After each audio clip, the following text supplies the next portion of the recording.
Today I'm going to show you just how shamelessly the federal government will lie, even when they know you have the proof of the lies that they're telling. Today I'll show you just a few of the documents the finance department just told me don't even exist.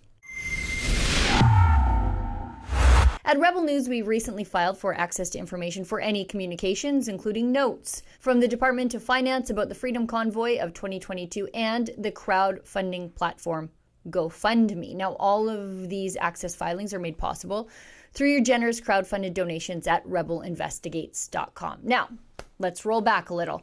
After pressure from government officials, GoFundMe blocked a multi-million-dollar fundraiser in support of the Freedom Convoy.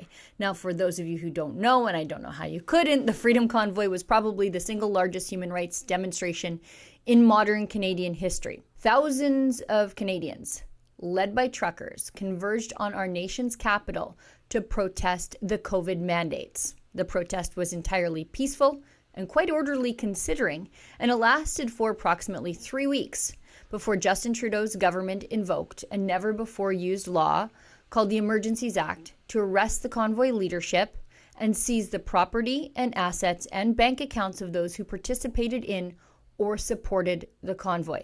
They were treated like terrorists and terrorism financiers. The federal government has invoked the Emergencies Act to supplement provincial and territorial capacity to address the blockades and occupations. Now, the Emergencies Act law itself was meant for major terrorism attacks on the homeland or emergencies that local authorities would not have the tools to deal with. It wasn't meant for bouncy castles, street concerts, a blue-collar protest, traffic snarls, and honking. Now, here's what the government told me in response to that access filing. I must inform you that, after a thorough search, no records exist in the Department of Finance concerning this request. And quick reminder, that request is from the Department of Finance about GoFundMe. And we know government officials put pressure on GoFundMe to block that multi-million-dollar fundraiser. As of today, all crowdfunding platforms and the payment service providers they use must register with FINTRAC, and they must report large and suspicious transactions to FINTRAC. That didn't happen in a bubble. Somebody had to ask them to do it. And it's so outrageous to believe that the ministry, intrinsically involved in the freezing of bank accounts and asset seizures and blocking that crowdfunding, would have no documents or communications regarding those actions. I mean, it's impossible and utterly hard to believe, but it's also just a shameless gaslighting, blatant lie. Because we know the finance ministry submitted documents to the Public Order Emergency Commission regarding GoFundMe. Now, again, for those of you who don't know, the Public Order Emergency Commission is the mandatory examination of the government's use of that counterterrorism law, the aforementioned Emergencies Act. But the finance ministry now tells me those documents don't exist, though we all saw them. And though I can, at this minute, go and look at those documents right now in the archive of other documents of the Public Order Emergency Inquiry. For example, here are finance officials passing around CBC articles about the convoy's efforts to crowdfund on GoFundMe and Give, Send, Go. And they're passing around these articles like they're the gospel truth and not a bunch of rumor, innuendo, and baseless accusations. This is directly from the Public Order Emergency Commission evidence.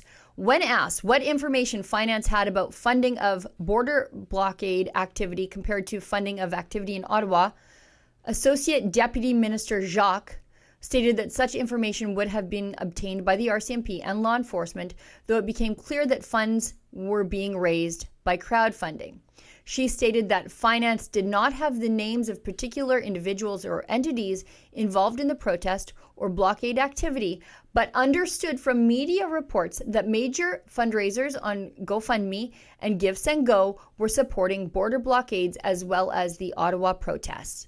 DM Sabia added that the department did not have differentiated information about the money that was flowing to the protesters in Ottawa compared to those involved in border blockades. So this is testimony that was given to Public Order Commission lawyers from the ministry about crowdfunding efforts, and they specifically mentioned GoFundMe, but the Department of Finance just told me these documents, these conversations never, ever happened. So why are the feds lying about these documents that we all know they have and that most of us have already seen if you're paying attention to this sort of stuff? Is it because there are other documents that we haven't seen, more damning documents? I bet that's the case. Now, we are appealing this denial of the release of these documents that we know exist. If you'd like to help offset the cost of the appeal and the subsequent research into these documents, please consider making a donation at rebelinvestigates.com. For Rebel News, I'm Sheila Gunn Reid. The federal government is blocking access to documents that we know exist. If you'd like to help us get these documents about the Freedom Convoy and GoFundMe from the Department of Finance, please consider making a donation at our special investigations website, rebelinvestigates.com. And thank you in advance to everybody who makes this important accountability journalism possible. We couldn't do any of it without you.